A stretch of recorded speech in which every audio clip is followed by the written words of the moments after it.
Assalamu alaikum dear students. I hope you all are safe and sound.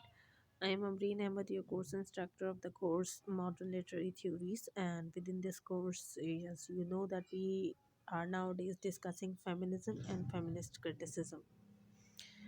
In the previous lecture, we discussed that there are number of misconceptions which are very much common among the society, not only among men folk but rather in the women's too. These wrong notions arises out of the oversimplification of the feminist stance, and these notions should be discarded by the feminists. We also discussed that it is actually the male biasness which created uh, this situation where women are being marginalized, and this male based got a lot of reception or lot of assertion from different narratives, from different disciplines of knowledge or different walks of life, like religious, social, philosophical, and literary discourses. We also saw that actually feminism arose as a reactionary movement, and this movement has certain basic assumptions, and these assumptions read that societies are patriarchal in nature primarily, and which creates imbalance of power. Out of the imbalance of power, the result is what happens, that women in their work are being marginalized. So we also discussed that what patriarchal ideology is. We discussed that it is a sexist notion which believe that actually male sex is the better sex, or females or the women are actually inferior to men, and this inferiority is inborn, and this notion is called biological essentialism. We discussed this notion very detail in the previous lecture. Then we saw that how sex differs from gender, and it is actually the gender which feminists want to abolish. Why? Because it is social construct. So feminists basically reject social constructivism. We discussed all these terms in detail in the previous lecture. Now, let me tell you that these terminologies like biological essentialism, difference between gender and sex, and the social constructivism, or patriarchal ideology, gender roles, these are the very important terms that they may arise in the examination as a whole question. Now, we also discussed that how this imbalance of power is created within the society. We see that in a patriarchal society, there is a monopoly of whom? Of the main folk. Uh, Monopoly of the male sex over economical, social, and political sources. How it happened? Because women are usually denied of education and occupation. This monopoly, according to feminists, is not natural. Why it is not natural? Because it is not the sex which is creating this imbalance of power. It is rather the gender, which is social construct, and it is creating this imbalance of power. And we discussed this point with reference of number of example. So today our main focus will be gender roles. What are gender roles? How they are created, how they are inculcated within the society, and how they are internalized within the different uh, stratas of the society. Gender roles are basically the internalization of patriarchal ideology propagates gender roles via patriarchal women and men. Now, there are three terminologies which you have to consider. The one is internalization, the other is patriarchal uh, woman and patriarchal man, and then gender roles itself. So, let's start simply what gender role is.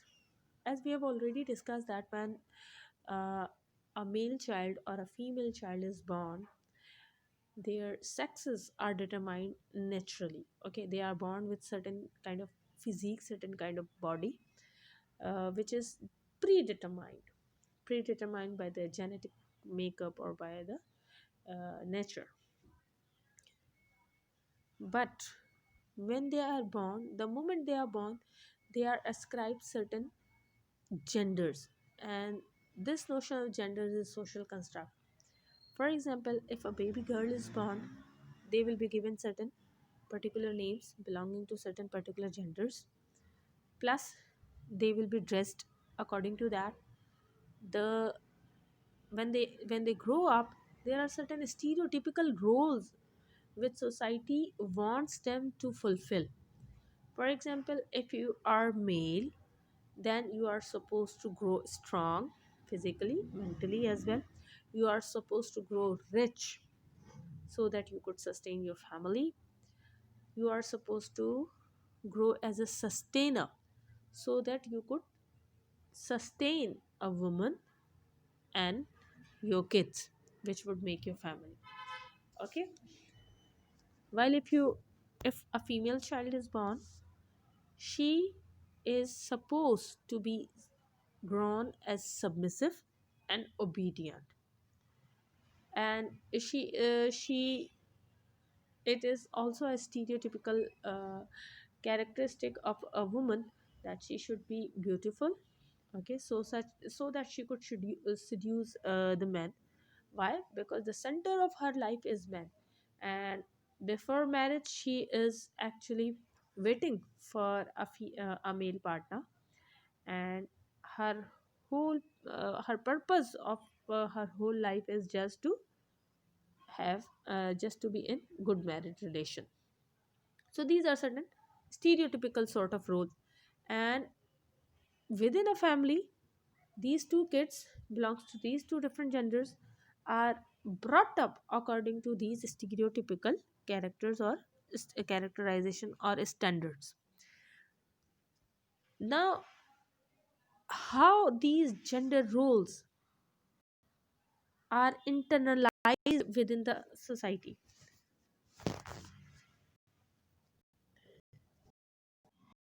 First of all, we will see that what internalization means.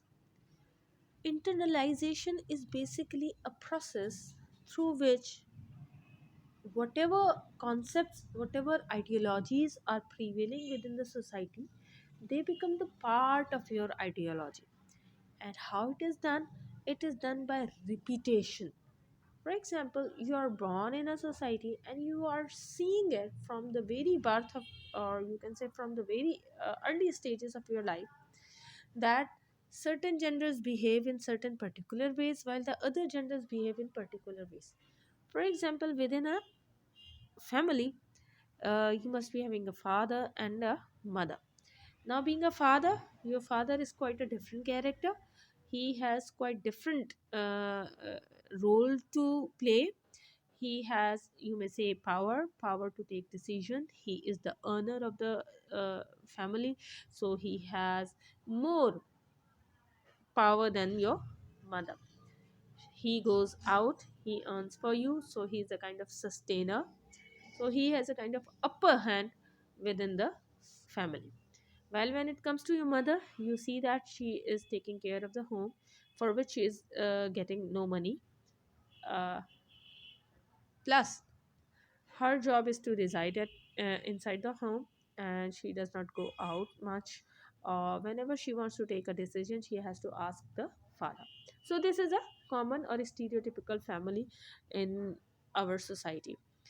Now, when you are growing up in that situation, you see that this is actually the part of a system, and you do not object it. Why you do not object it? Because everything is going smoothly, and you haven't seen any practice which is contrary to this practice. So when you keep on seeing things in your family, in your friend's family, in your family's family, the same tradition is going on. So ultimately you internalize these ideologies, you accept these ideologies as self evidently true, as self evidently correct, or the only way life can propagate, or the only way your family could be structured, or the society could be structured. So you do not object it, you do not criticize it, you can see that you live in a kind of under the kind of a false consciousness. Okay. Now, patriarchal ideology, which we have already discussed what patriarchal ideology is. Patriarchal ideology basically propagates these gender roles, and they propagate it in a way that women are marginalized, their roles are marginalized. We'll see that how it happens. This happens, this internalization, excuse me,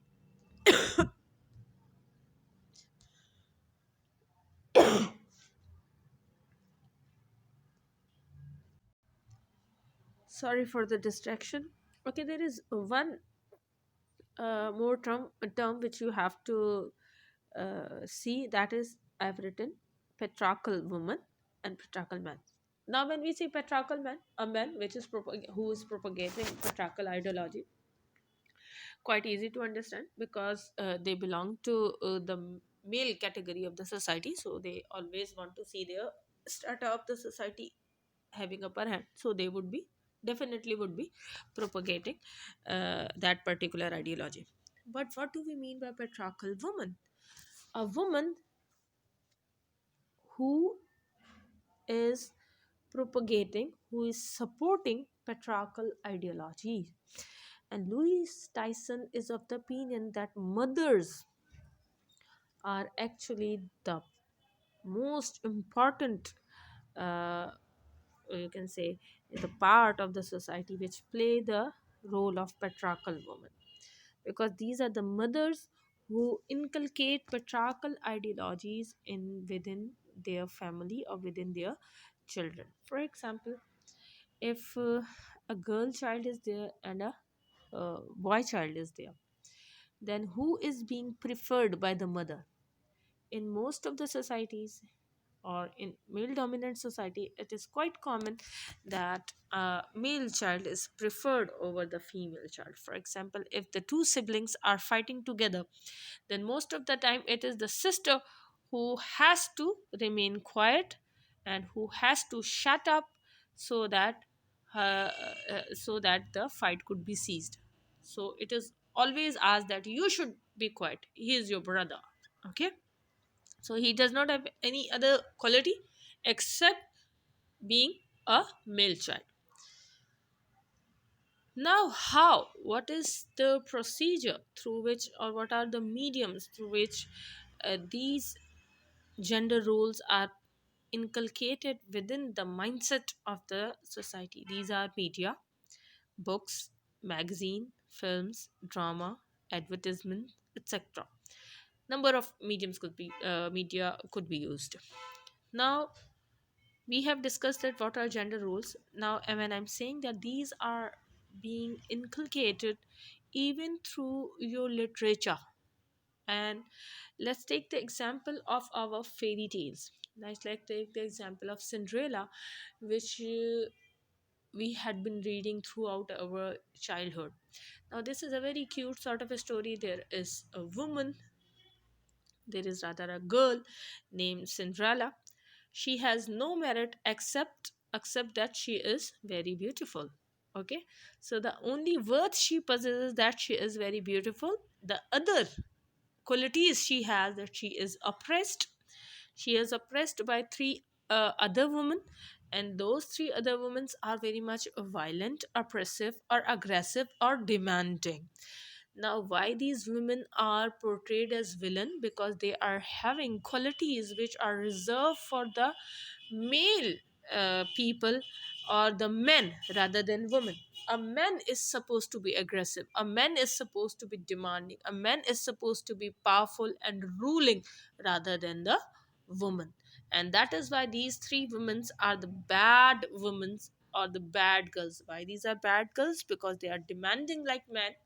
They want Cinderella to do this, to do that, like men want a woman to do this and to do that. Now, Cinderella's worth is in what? Cinderella's qualities are that she is a silent oppressed, Okay, she does not say anything, she does not retaliate, she is a very bichari sort of character. And that bichariness, or that you can say the state in which a person does not retaliate or does not stand for her own rights, is taken or is considered as suitable for women. And that is why Cinderella is a good girl. Now, what is the reward of Cinderella for being so good, for being so gentle, for being never say anything for her own sake? The reward was what? A man. A man who was powerful because he was prince, because he is prince, plus a man who is, you can say, very rich because he is prince. Fine. So Cinderella's whole life is actually defined by that prince, which she is going to, who she is going to be married. So within the story of Cinderella, the Cinderella is being marginalized. How she's being marginalized? Her identity is being marginalized. If you analyze the whole story bit critically, you will see that Cinderella is not a kind of very sweet character. She is not active. She is not active. Whose characters are active? Those characters which are portrayed as villain. And why they are portrayed villain? Because activeness is something which belongs to the men gender or the male gender. Now, the prince or the savior, okay, the worth of the prince is more than the Cinderella. Why? Because he is a savior. So a good girl is always in an static condition, or you can say she is always less active, she is always dormant, and while in a dormant condition, she would always wait for a savior, that he would come and he would save her. Okay, a good girl would never stand for herself. So she is rather at the margin or at the periphery of a center. And what is that center? That is actually here her Prince Charming. Now you apply this very story to your own life, or I can apply to my own life. What is the ultimate goal of a girl life? Throughout 20 to 24 years, they keep on doing different things, like taking educations and uh, uh, getting different jobs. But the ultimate goal is actually to grab a kind of husband, a husband that is rich, that is more powerful than herself. So again, let's take another example. You have seen Indians and Pakistani soap.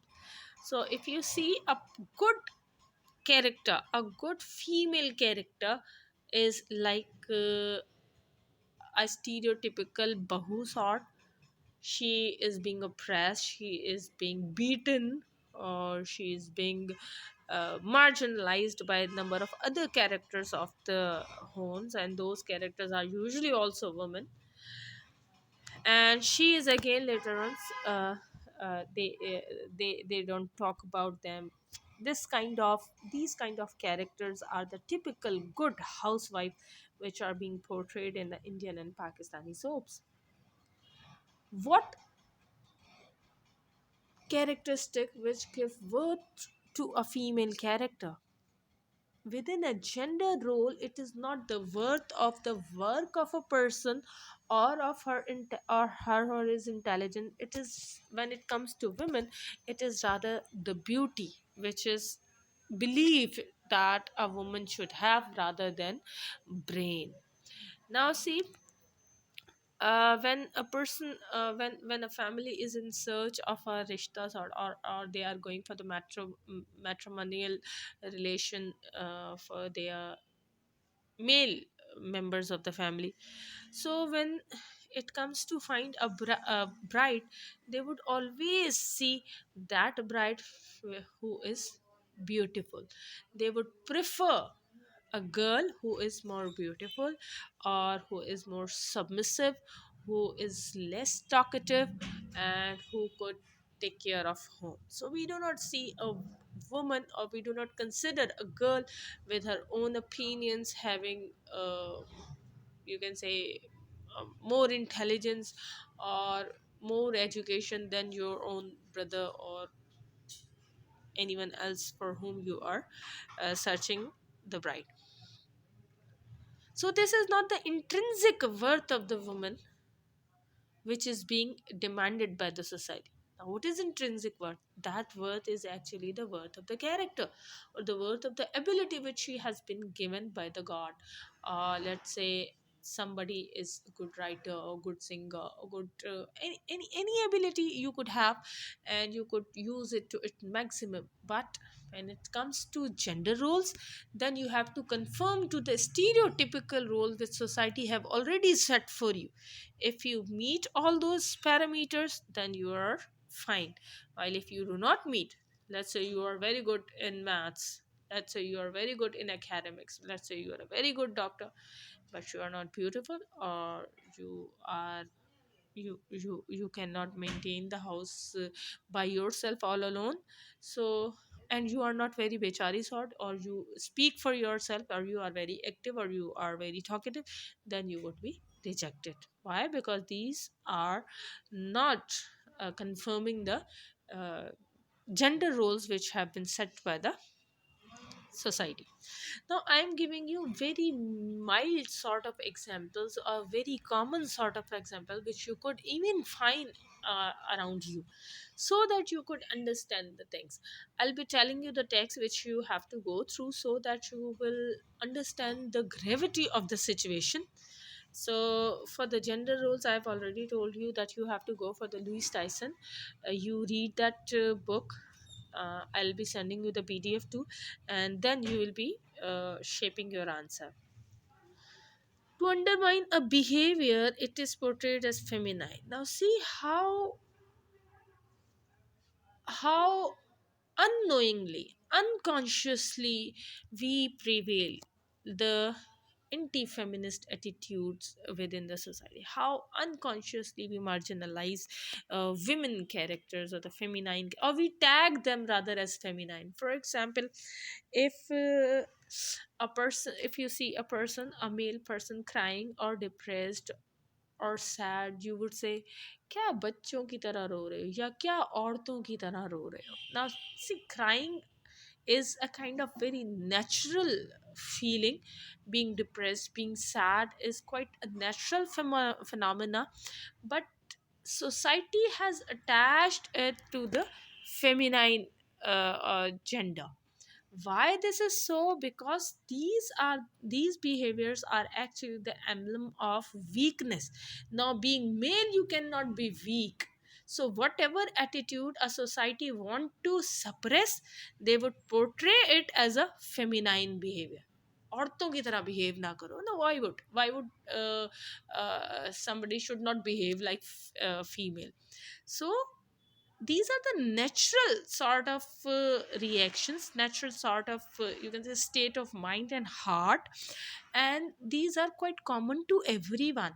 Right? Being human, you could be sad whether you are a male or you are a female.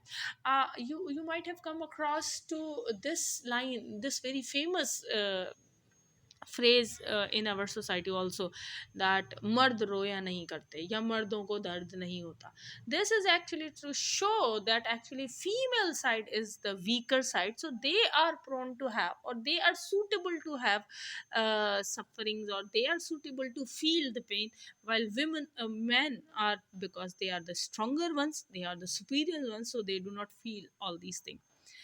Now the last point, undermines women's self-confidence and assertiveness. Now these all sort of behaviors, they what they do, their result is, their ultimate result is your confidence. You lose your confidence being woman, you underestimate yourself, and you lose your assertiveness. You would not assert your opinion. You have also seen, even within your drawing rooms, when there is a dialogue or a debate going on between you or any male member of the family, let's say to a brother or a father, and you are giving your opinion which is against your brother's opinion or your father's opinion, your mother intrude, and she would say भाई से बहस ना करो या बाबा से बहस ना करो. ठीक है.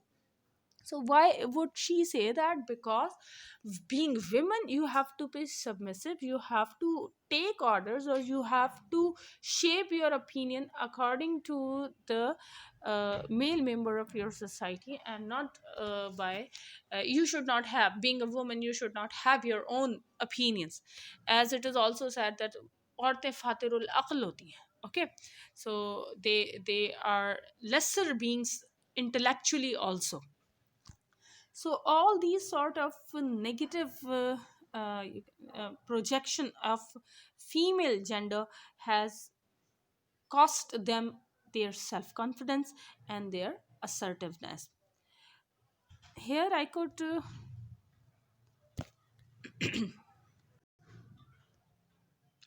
recall one of the statement given by my mother someday, some days back. She was talking about the election, and she said that women should not have the right to vote. So we asked why, and she said that mostly all of the women, they vote to those people, or those parties only for whom their male partners are voting. For example, if your family, here family means your familial head, let's say your fathers and brothers, your father and brothers, if they are voting this particular uh, uh, what you could say political party, then you would also vote for that political party. Why? Because your ideologies, your opinions are actually consciously or unconsciously are being shaped by your male members of the family. So this is a kind of a sad reality or a brutal fact of our society. So this is not restricted to only political opinions, rather every opinion, I may say. Now there is a very interesting point that till now we have been discussing that how women are being marginalized and how they lose their self-confidence and this and that, and these gender roles are very much dangerous or bad for the female gender. But in real case, gender roles are destructive for both the sexes. Why? Because they curb the individuality of a man, individuality of a woman. Because there is a set pattern, because there are set parameters, you have to fulfill all those parameters, and you actually ruin your whole life. You actually destroy, ruin your whole life. Throughout the life you just keep struggling to conform to those parameters to become a perfect male or the perfect female. Okay, so let's see how these gender roles are destructive for the male side. Now, the most important or you can say the most discernible pressures on the male of the societies are the economic pressures. You could be a better father if you could earn more. You could be a better husband if you could uh, earn more for your wife. So there is a lot of economic pressure. Let's say you have too much worth of your character, you are too noble, you are too pious, you are too intellectual, but all these characters, all these worthy characteristics of your characters are not sufficient. Why they are not sufficient? Because you do not have much amount of money. As females are being judged, or they are judged for their beauty, the males are judged for their pockets. Okay, so the heavier the pocket, the better the male you are. So men and women both are under social pressure. Now if you have gone through that novel Things Fall Apart by Chinya Achebe, the protagonist of this novel is Akonoko. Akonoko is a perfect stereotypical male of his society. So, just to conform to the stereotypical character or the stereotypical model of male within the society, he had to curb so many his desires or so many his emotions. He wanted to love his children, but he could not show his feelings. Why? Because showing feeling were considered, you can, womanly in his society. So if you go through that novel or the summary of that novel, you would come to know that how these gender roles or these stereotypical roles destroy both the sex or the individuality of a man itself. Now women are being under pressured. Why? Because they have to conform to the uh, role of being good girl, and I have already told you what is good girl when we were discussing Cinderella. Now there are these patterns. If you follow, if you conform to these societal rules, you will be good girl, otherwise you will be tagged as bad girl. Now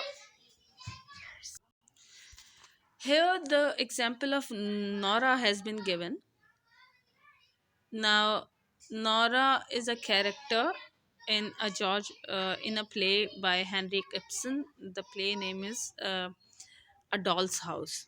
Okay, in reading room you could see our project, which is actually based on Doll's House. So this is a story of a girl. She is a housewife. Her name is Nora, and she is married to Mr. Helmer.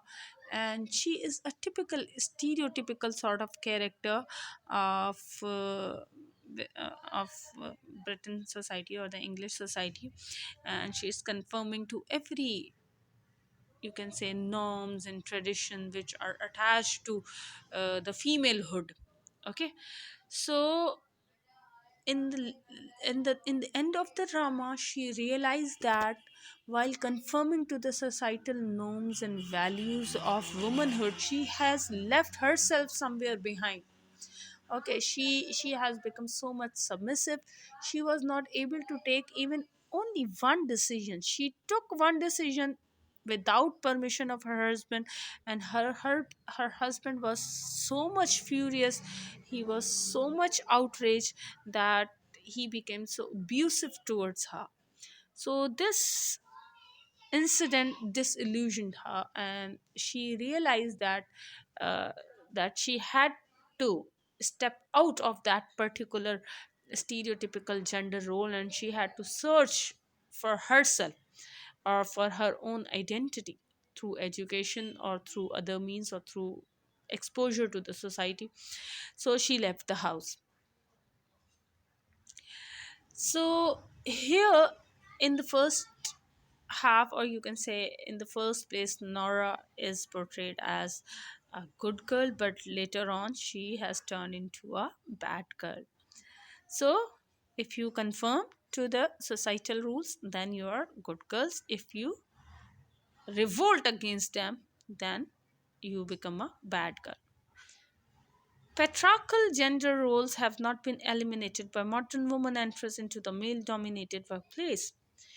Another very important point raised by Louis Tyson is that, as we have been discussing all these situations within our society and within Western society also, so you could see that, or you could say that the scenario has changed. Now the women are taking education, and they are getting education, and they are economically independent. They are going outside and they are doing different jobs, and they have intruded in the male dominated workplace.